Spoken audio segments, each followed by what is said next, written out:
Dear student, now we are going to study the second part of the play.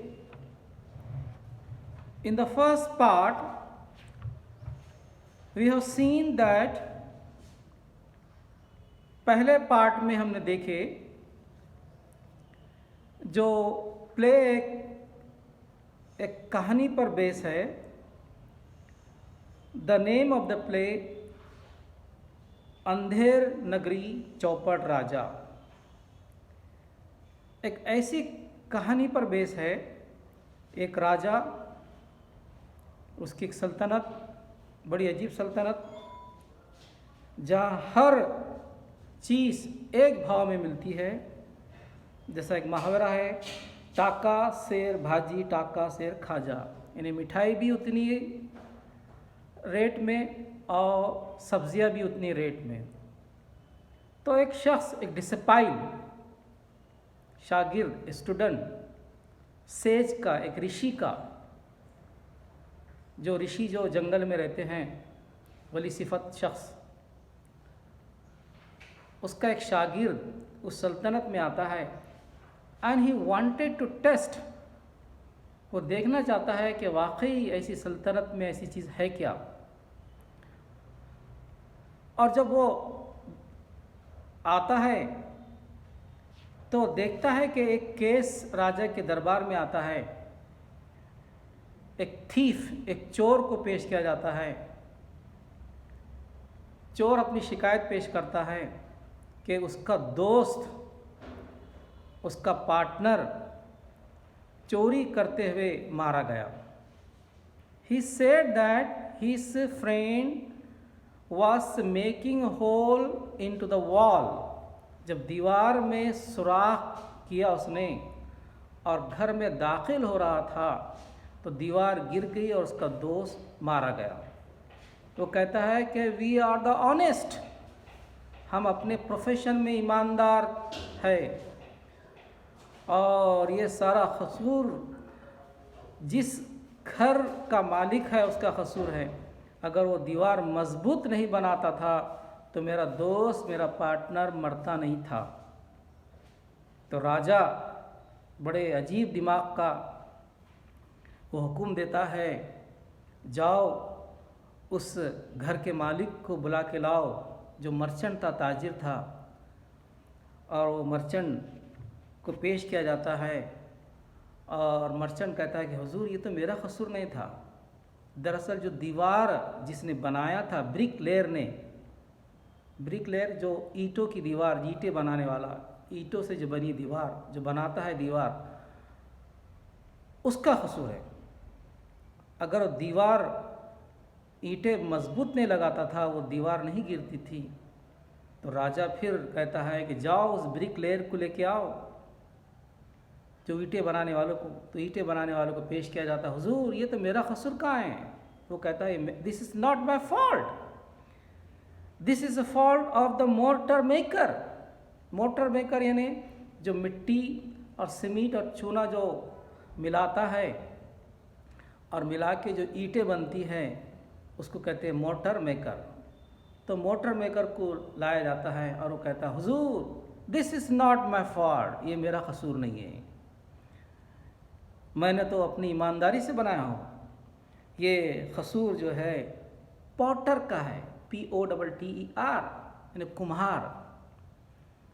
क्योंकि जिस बर्तन में मैंने ईंटें बनाई थी, मिट्टी कलाई थी, चूना कलाया था, वो बर्तन बड़ा था, उसका मुंह बड़ा था और इसलिए उस बर्तन में पानी ज़्यादा चले गया. पानी ज़्यादा चलने से पानी ज़्यादा बढ़ गया और ईंटें कमज़ोर हो गई. ईंटें कमज़ोर हो के दीवार कमज़ोर हो गई. तो this is not my fault, ये मेरा कसूर नहीं था, बल्कि ये पॉटर का कसूर था, कुम्हार का कसूर था. फिर राजा कहता है जाओ पॉटर को सामने पेश किया जाए. तो पॉटर को लाया जाता है तो कहता है हुजूर मेरा कसूर नहीं था. ये दरअसल जब मैं बर्तन बना रहा था तो मेरी तवज्जे एक लड़की वहाँ से गुजर रही थी, जेवरात पहन के, पैर में एंकलेट घुंघरू पहन के। तो उस घुंघरू की, उसके पैजेब की आवाज़ मेरे कानों में पड़ी। मेरी तवज्जे हटी, और तवज्जे हटती जब मैं शेप बना रहा था, उस बर्तन का मुंह बना रहा था, तो वो गलत बन गया। दरअसल ये मेरा कसूर नहीं है, बल्कि उस लड़की का कसूर है जिसने मेरी तवज्जे डाइवर्ट की। तो किंग कहता है जाओ उस लड़की को लेके आओ। और लड़की एक मनी लेंडर, साहूकार की बेटी थी। तो साहूकार भी आता है और उस लड़की को भी सामने पेश किया जाता है, और राजा कहता है जाओ उसे फांसी पे लगा दो। फिर लड़की कहती है हुजूर ये हमारा कसूर नहीं है, दरअसल ये गोल्ड स्मिथ का कसूर है, सुनार का कसूर है। दरअसल मेरी आने वाले महीने में शादी होने वाली है, और मेरे जेवरात एक सुनार बना रहा था, गोल्ड स्मिथ बना रहा था, और मैं उसके घर जा रही थी ताकि जल्दी जल्दी जो है तो जेवरात बना ले, क्योंकि आने वाले नेक्स्ट मंडे में मेरी शादी है। अगर सुनार जल्दी जेवरात बनाता था तो मैं उसके घर नहीं जाती थी, और उस कुम्हार की तवज्जे डाइवर्ट नहीं होती थी। तो राजा जो है कहता जो गोल्ड स्मिथ को मेरे पास लाइए, यानी सुनार को लाइए, और उसको फांसी पे लगा दीजिए। तो ये in the first part we have seen, हमने पहले पार्ट में देखे कैसे एक अजीब राजा ऐसे फैसले देता है, और जिसका कसूर है उसको फ़ौरन हुक्म देता है कि उसे फांसी पे लगा दे। अब जो है in the second part gold Smith was presented before the king. उस सुनार को राजा के सामने पेश किया जाता है, और सुनार जो है रोता हुआ आता है, और क्या कहता है देखिए, part second, page number 60। Second God exit and return with a goldsmith. Goldsmith inclined to, "O noble king, I beg of you, how can you give me such a harsh sentence? I was merely following your order to the letter. You commanded me to set aside all my work and get a queen's ornament ready before His Highness' birthday. So there has been a delay in making the lady's bridal ornament. In the name of justice, Your Highness, pardon me, spare my life. I was just following Your Highness' order." सुनार कहता है हुजूर रहम करो मुझ पर, don't harsh sentence, इतनी सख्त सज़ा मत दो, मुझे फांसी पे मत लगाओ, मैं तो सिर्फ तुम्हारा हुक्म मान रहा था। I am following your order to the letter. और क्या ऑर्डर था? दरअसल राजा की बीवी यानी रानी के जेवरात सुनार बना रहा था, क्योंकि राजा का जो है बर्थडे था, और उस बर्थडे के मौके पर रानी जेवरात पहन रही थी। और तो मैंने अपने सारा काम बाजू रख दिया और रानी के जेवरात बना रहा था, इसलिए उस लड़की के जेवरात, उसके ऑर्नामेंट बनाने में देरी हुई, ये मेरा कसूर नहीं है। So what did he say? "You commanded me set all the work and get queen's ornament ready before Your Highness' birthday." Highness' birthday, जहाँ पना का बर्थडे था, सालगिरह थी, और रानी के लिए मुझे जेवरात बनाना थे, और आपने हुक्म दिया था। So there has been a delay in making lady's bridal ornament. In the name of justice, Your Highness, pardon me. जहाँ पना मुझे माफ़ करो, spare my life, मेरी ज़िंदगी को बख्श दो। I was just following Your Highness' order. अब किंग कहता देखिए, not another word, your excuse does not hold good. Take the goldsmith away to the gallows and hang him at once. लेकिन राजा बादशाह सुनने को तैयार नहीं था। अब तुम्हारा एक्सक्यूज नहीं चलेगा, तुम माफ़ी के लायक नहीं हो। और वो गार्ड को हुक्म देता है जाओ इसे फांसी पे लटका दो। गोल्ड स्मिथ चिल्लाता है देखिए, Have mercy, O generous king, I fall at the feet. Please forgive me just on this time. Let me, I have. King, none of this anymore. Take him away at once. Let him hang to death. To God dragged the wailing goldsmith away. Courtier and other whispered to another of shock. Soon the God returned with the goldsmith and the hangman. देखिए, लेकिन राजा कहता है जाओ उसे लेकर जाओ और उससे फांसी पे लगा दो। जब गार्ड उसे लेके जा रहे, वो चिल्ला रहा है, he was crying, he was wailing and asking to forgive, pardon। वो बादशाह से कह रहा मुझे माफ़ करो, ये मेरा कसूर नहीं है। और उसे हैंगमैन, जब जल्लाद जो रहता फांसी पे लटकाने वाला, उसके पास लेके जाते हैं। और उसके बाद king अनाइट, What? Why have you not carried out my order? Hang the goldsmith at this moment, or else you will suffer the same punishment. राजा देखता है कि गोल्डस्मिथ को, सुनार को फांसी पे नहीं लटकाया गया और उसका हुक्म नहीं माना गया, तो गुस्से में आता है। He was angry and he said, Why are you not following my order? क्यों तुम मेरे हुक्म को फॉलो नहीं कर रहे हो? तो हैंगमैन, जो जल्लाद है, जो फांसी पे लटकाने वाला शख्स, वो कहता है, holding no in his hand, उसके हाथ में एक रस्सी है। वो रस्सी, जो फांसी का फंदा, वो बताता है राजा को, हुजूर, 1,000 apologies, O great king, but this nose does not fit the goldsmith neck, it is too loose। हुजूर, ये फांसी का फंदा इस सुनार के गले में नहीं लग रहा। फांसी का फंदा लूज है, बड़ा है, और उसकी जो गर्दन छोटी है, इसलिए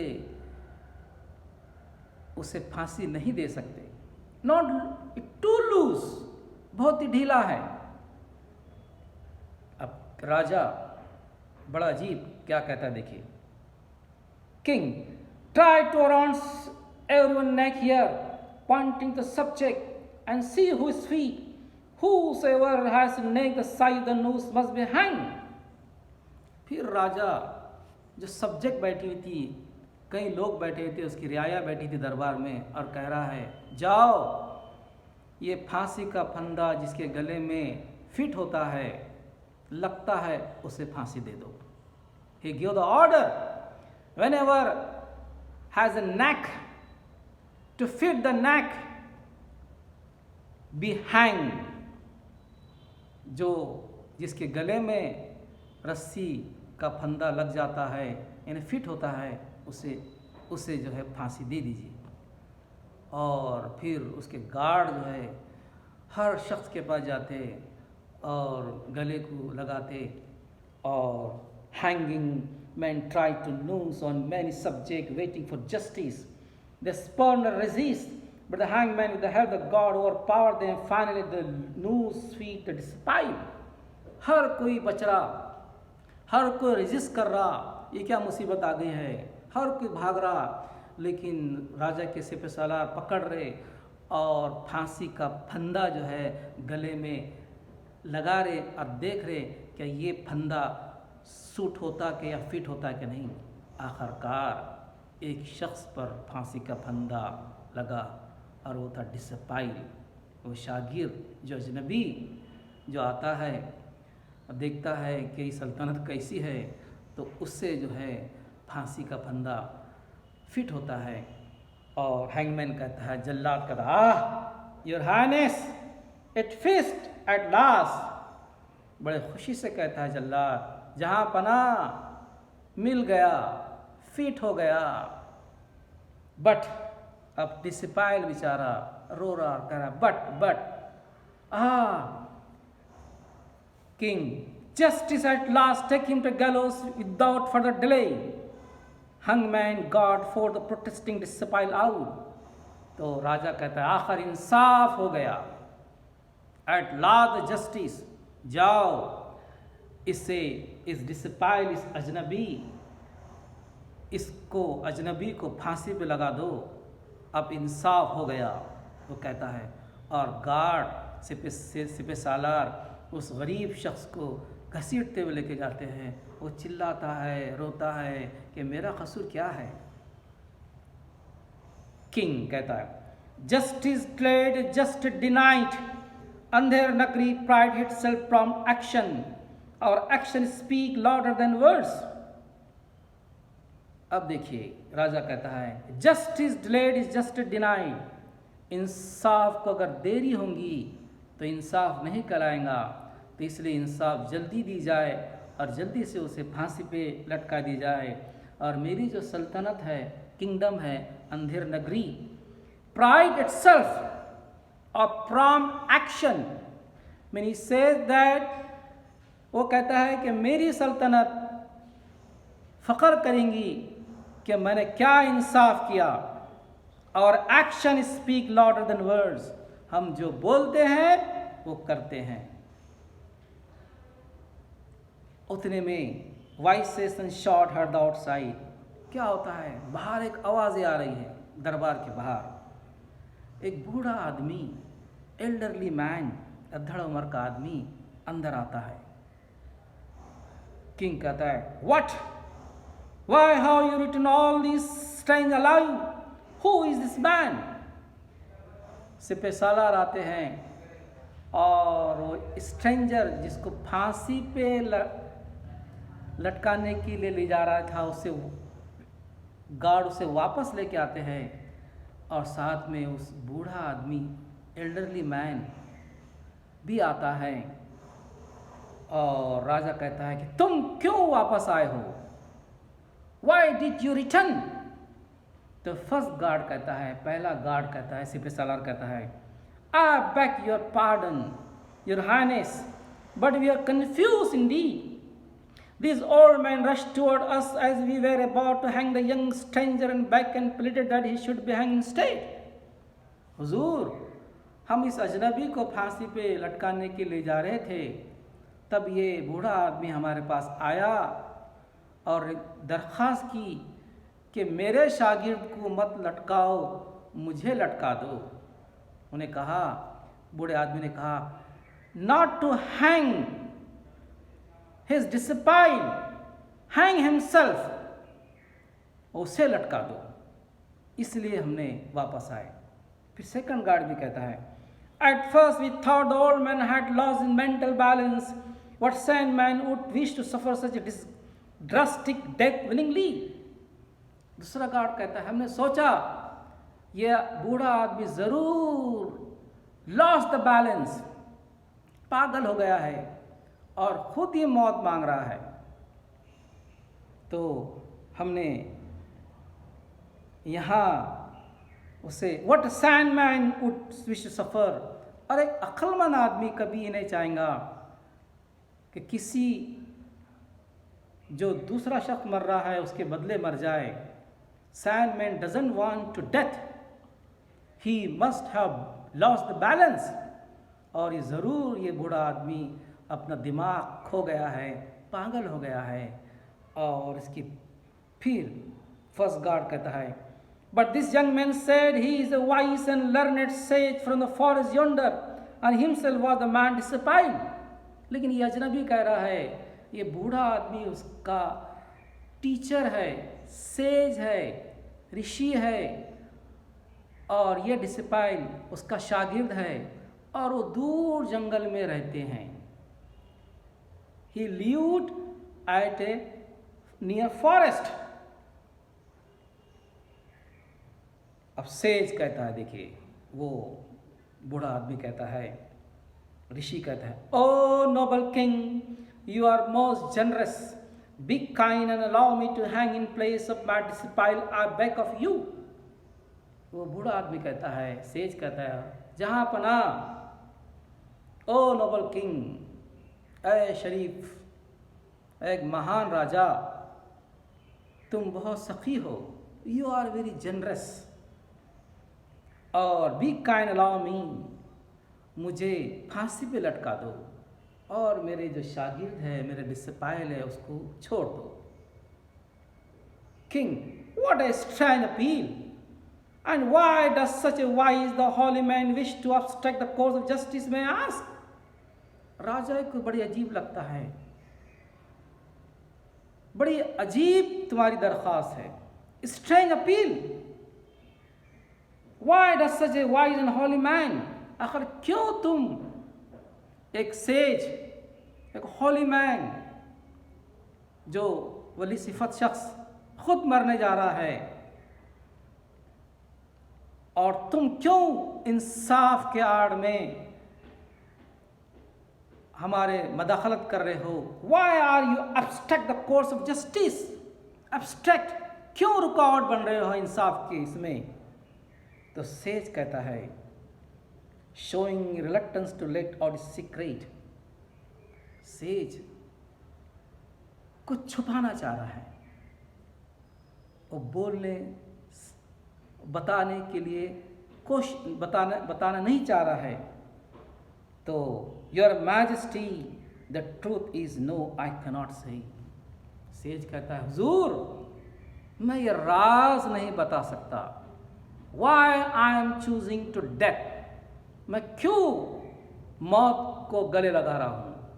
दिस इज अ सीक्रेट, ये राज है, और I cannot say to you, मैं ये राज तुमको नहीं बता सकता. King, I demand an explanation. I shall not and you hang in place your discipline. नहीं, राजा को बड़ा अजीब लगा. नहीं, मैं वो राज जानना चाहता हूं. I want to explain. Why are you going to be hanged? तुम क्यों फांसी पे लटकना चाहते हो? तो सेज कहता है, you see, it has been predicted by great prophets. I should not say these. फिर वो थोड़ा थोड़ा बोलने की कोशिश करता है सेज, वो बूढ़ा आदमी, कि प्रोफेट यानी जो आगे का हाल बताने वाले, पैगंबर भी कहते हैं, या बड़े ज्योतिष महर्षि जो आगे का हाल बताते. तो उन्होंने कहा, प्रोफेट ने कहा, मैं बता नहीं सकता क्या कहा, और छुपा रहा है. देखिए, king, and I speak at once to disciple will be hanged. अब राजा को गुस्सा आता है, बताओ, वरना तुम्हारे शागिर्द को फांसी पे लटका दिया जाएगा. What is the secret? क्या राज है? Sage, that the great prophet have foretold that the one who will be hanged on this day and in this kingdom shall become the next king and conquer many more nations. I want to become the next great king, your majesty, and reign over the great country. I will go down in history as a famous royal monarch. The future generation will read about me and my greatness for the millennium to come. आखिरकार वो बूढ़ा आदमी अपना राज बताता है, मौत का राज. वो कहता है, ए ग्रेट प्रॉफिट, ज्योतिषों ने कहा, फोरटोल, आगे का हाल बताया, आज जो मरेगा, फांसी पे लटकेगा, will be hang on this day in this kingdom become the next king. तो आने वाला उसके बाद जो है वो राजा बनेगा. मीन्स वन वो हैंग टुडे, जो आज फांसी पे लटकेगा, वो दोबारा जिंदा होगा, और ये जो बड़ी सल्तनत है उसका राजा बनेगा. कंक्योर मेनी मोर नेशन, राजा भी बनेगा, और कई कौमों पर, कई सल्तनतों पर फतेह करेगा, कब्जा करेगा. I want to become the next great king, और मैं चाहता हूँ कि इस किंगडम का राजा बनूंगा. Your majesty and reign great country, और मैं यहाँ राज करूँगा, रेन करूँगा. I will go down the history of famous royal monarch. The future generation will read about me, और आने वाली नस्लें मेरे बारे में पढ़ेंगी, और कई सौ सालों तक मेरी बढ़ाई पेश करेंगी. So this is the secret. What is the secret? Says कहता है जो आज जो फांसी पे लटकेगा वो नेक्स्ट इसमें इस सल्तनत का राजा बनेगा, ना कि राजा बनेगा बल्कि उसके आसपास की जितनी सल्तनत है उसके कब्ज़े में आएंगी और कई सालों तक वो हुकूमत करेगा और आने वाली नस्लें उसकी तारीफ़ करेंगी, उसका नाम करेंगे। That's why I want to be hang, इसलिए मैं आज फांसी पे लटकना चाहता हूँ। Because I want to be king of this kingdom. क्यों? क्योंकि मैं इसका राजा बनना चाहता हूँ। I shall never earn that fame if I remain recluse, a sage. So to grant me the favor, O king, let me die at the gallows today. और मैं जो अकेला रहता था जंगल में, अब मैं अकेला रहना नहीं चाहता और इसलिए राजा हुजूर मुझे आज फांसी पे लटका दो। तो वो रिक्वेस्ट कर रहा है राजा से, सेज। अब किंग देखिए आप, द नेक्स्ट किंग, राजा बोलता आने वाला राजा तुम होंगे। This kingdom will expand, glory the million to come, why not one, but I shall be entitled to this privilege. God take me to the gallows and hang me to at once without any delay. Hurry up, don't waste time, what a wonderful fate in my next life, a kings again, goodbye world, see you again. अब राजा बोलता है तुम कैसा फ़ायदा ले सकते? आई will take the privilege, मैं इसका फ़ायदा लूँगा और मैं फांसी पे खुद लटकूँगा ताकि मैं आने वाला राजा जो है इस सल्तनत का राजा बनूँगा। What did say? Why no one but I should be entitled to this privilege, मैं इसका फ़ायदा लूँगा। गार्ड से कहता है गार्ड चलो मुझे लेकर चलो और फांसी पे लटका दो। Take the gallows and hang me at without any delay, बगैर देरी के मुझे हैंग कर दो। Hurry up, don't waste time, what a wonderful fate in my next life. और आने वाली ज़िंदगी मेरी क्या वंडरफुल रहेंगी, मैं कितना बड़ा शख्स हूँगा, मुझे जल्दी से फांसी पे लटका दो। A king once again, goodbye. और गुड बाय कहते हुए चले जाता है और गार्ड उसे फांसी पे लटका लेते हैं और इस तरह से ये ड्रामा ख़त्म होता है। So this is the play, ये एक ड्रामा है। The title of the drama Andher Nagari चौपट राजा। उसका उन्वान ही खुद बताता है कि कैसा चौपट राजा है और कैसे उसकी सल्तनत अंधेर नगरी है। So this is humorous play and we shall see the question answer of the next video. Thank you.